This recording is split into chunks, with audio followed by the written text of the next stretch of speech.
Kailan po kaya magkakaroon na ng desisyon sa fair hike petitions? Alam nyo, iba-iba kasi yung petisyon na final, no? Opo. For example, dito ho sa jeepney natin, no? Ang hiningi ho ng piston is 10 piso. Opo. Ang manibela, 5 piso. Tapos pinag-file ho ng 2 piso ang hinihingi. Karagdagan po sa current na pamasahe po ng jeepney, no? Opo. So medyo malalayo po ang mga hinihingi. Kaya bibigyan natin ng pagkakataon ng bawat isa magpresenta ng kanilang ebidensya. Sa Lunes po yan. Opo. Para madinggan natin kagad. We will also be calling, no, some government agencies para may mga datos ho tayong kinakailangan. For example, yung Department ng DepDev, yung inflationary impact ng bawat isang petisyon. Very important po sa atin yan na malaman natin kung ano mangyayari, no, yung inflationary impact. We'll probably call also other government agencies kasi hiningi po ng petitioners na patawag yung mga ilang government agencies. No? So I can see, dahil po sa mga papatawagin po natin, aabot ko tayo ng mga 2 to 3 hearings, no? Other than the Monday hearing. So kung every week ko tayo mag-hearing dyan, aabutin po tayo until end of August para makapag-desisyon.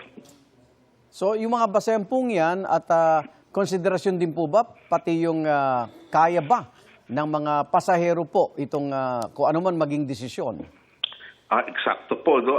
Yan ho talaga ang kahirapan ng mag-desisyon na ganito. Binabalansin po natin yung kailangan ng ating mga operator at yung kakayanan po ng ating mga pasahero. One factor nga dyan na Arnold, yung pag-suspend doon ng implementasyon ng minimum wage. May update ba tayo, Chairman, dun sa rekomendasyon ng Department of Transportation sa Malacanang, i-expand daw po yung fuel subsidy program? May meeting po ngayong umaga ng alas 10. We hope to get a resolution on this. So, tuloy-tuloy po ang diskusyon dyan, no? Kasi maraming options po tayong presenta sa Malacanang. Opo.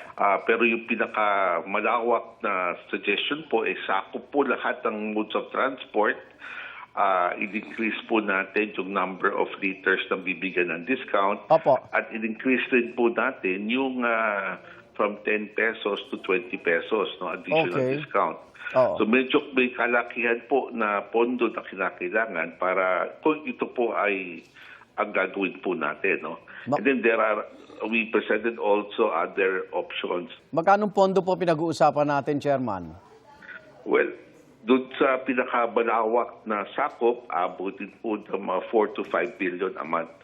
May panukalang magsuot ng body cam itong ating mga motorcycle taxi rider para na rin po sa kanilang seguridad at maiwasan na ang krimen. Anong pong posisyon ng LTFRB dito? Two things po amin, no? Ang concern, okay naman po yun, pero ang concern po namin, number one, yung data privacy, no? Opo. Baka mapicture parati yung mga ating mamanakay.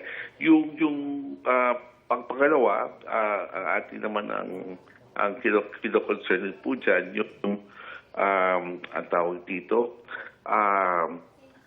pati yung sa rider po mismo, no?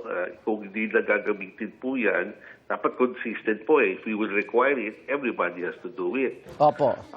Yung availability ng body cam, yung paggamit po ng body cam, sabi namin sa mga riders, we have to agree. If one, kung yan ang gagawin natin, dapat lahat po ang gumawa po niya, no? Oho. Siyempre, sino gagastos sa pagbili niyan? Sakto po, kasama yan sa ating suggestion po sa kanila. Pero meron ho kaming suggestion sa kanila, yung know your rider, no? Know your customer pala, know your passenger. Opo.